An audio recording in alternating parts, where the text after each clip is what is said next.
And that didn't seem to make much difference. And the reason they had to do Afghanistan first was it was obvious that al-Qaeda had attacked us, and it was obvious that al-Qaeda was in Afghanistan.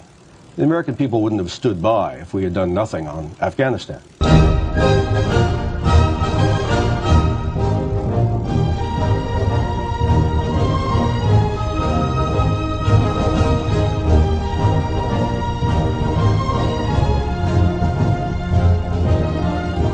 The United States began bombing Afghanistan just 4 weeks after 9/11.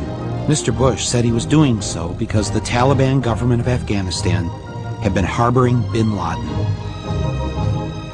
We will smoke them out of their holes. We're going to smoke them out. Smoke him out and smoke him out of his cave. Let's rush him and smoke him out. For all his tough talk, Bush really didn't do much. But what they did was slow and small. They put only 11,000 troops into Afghanistan. There are more police here in Manhattan, than there are U.S. troops in Afghanistan. Basically, the president botched the response to 9/11. He should have gone right after bin Laden. The U.S. Special Forces didn't get into the area where bin Laden was for 2 months. 2 months? A mass murderer who attacked the United States was given a 2-month head start? Who in their right mind would do that? Hey, anybody say nice shot? Nice shot. Hell of a shot. Or was the war in Afghanistan really about something else? Perhaps the answer was in Houston, Texas. In 1997, while George W. Bush was governor of Texas, a delegation of Taliban leaders from Afghanistan flew to Houston to meet with Unocal executives to discuss the building of a pipeline through Afghanistan, bringing natural gas from the Caspian Sea. And who got a Caspian Sea drilling contract the same day Unocal signed the pipeline deal? A company headed by a man named Dick Cheney, Halliburton. From the point of view of the U.S. government, this was kind of a magic pipeline because it could serve so many purposes. And who else stood to benefit from the pipeline? Bush's #1 campaign contributor, Kenneth Lay, and the good people of Enron. Only the British press covered this trip. Then, in 2001, just 5.5 months before 9/11, the Bush administration welcomed a special Taliban envoy to tour the United States to help improve the image of the Taliban government. You have imprisoned the women. It's a horror, let me tell you. And I'm really sorry to your husband. He might have a very difficult time with you. Here is the Taliban official visiting our State Department to meet with U.S. officials. Why on earth would the Bush administration allow a Taliban leader to visit the United States, knowing that the Taliban were harboring the man who bombed the USS Cole and our African embassies? Well, I guess 9/11 put a stop to that. When the invasion of Afghanistan was complete, we installed its new president, Hamid Karzai. Who was Hamid Karzai? He was a former advisor to Unocal. Bush also appointed as our envoy to Afghanistan, Zalmay Khalilzad, who was also a former Unocal advisor. I guess you can probably see where this is leading. Faster than you can say black gold Texas tea, Afghanistan signed an agreement with their neighboring countries to build a pipeline through Afghanistan carrying natural gas from the Caspian Sea. Oh, and the Taliban? Well, they mostly got away. As did Osama bin Laden and most of Al-Qaeda. Terror is bigger than one person. And he's a person who's now been marginalized. So I don't know where he is. Nor, I just don't spend that much time on him, Kelly, to be honest with you. Didn't spend much time on him? What kind of president was he? I'm a war president. I make decisions here in the Oval Office in foreign policy matters with war on my mind. With the war in Afghanistan over and bin Laden forgotten, the war president had a new target. The American people.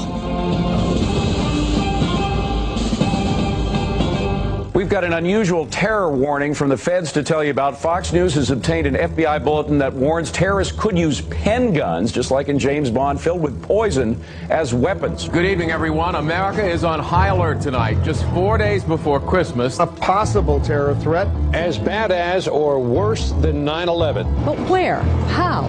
There's nothing specific to report. Be on the lookout for model airplanes packed with explosives.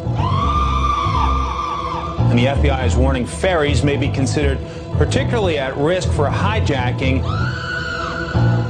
Could these cattle be a target for terrorists? Fear works. Fear does work, yes.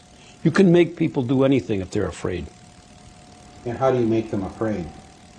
Well, you make them afraid by creating an aura of endless threat.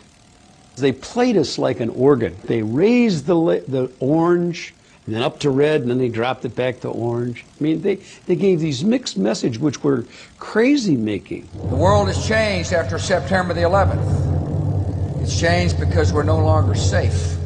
Fly and enjoy America's great destination spots. We've entered what may very well prove to be the most dangerous security environment the world's known. Take your families and enjoy life.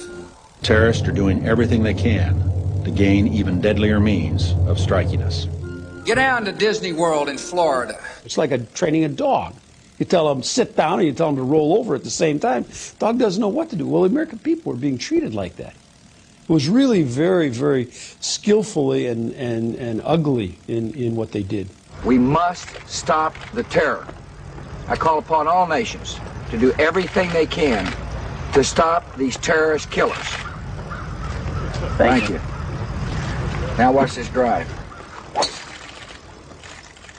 All right. They will continue, in my view, as long as this administration is in charge, of every once in a while stimulating everybody to be afraid. Just in case you forgot. It's not going to go down to green or blue. It's never going to get there. There clearly is no way that anyone can live constantly on edge like that. The harsh reality facing American families today is that they're not as safe as they used to be. Drug dealers and users looking for their next fix, gangs who roam the streets in search of their next victim, and the growing threat of terrorists means the need for protection is ever greater. And now, that protection is here. Zytec Engineering, LLC, has developed and tested a safe route, finally affordable to the average American citizen.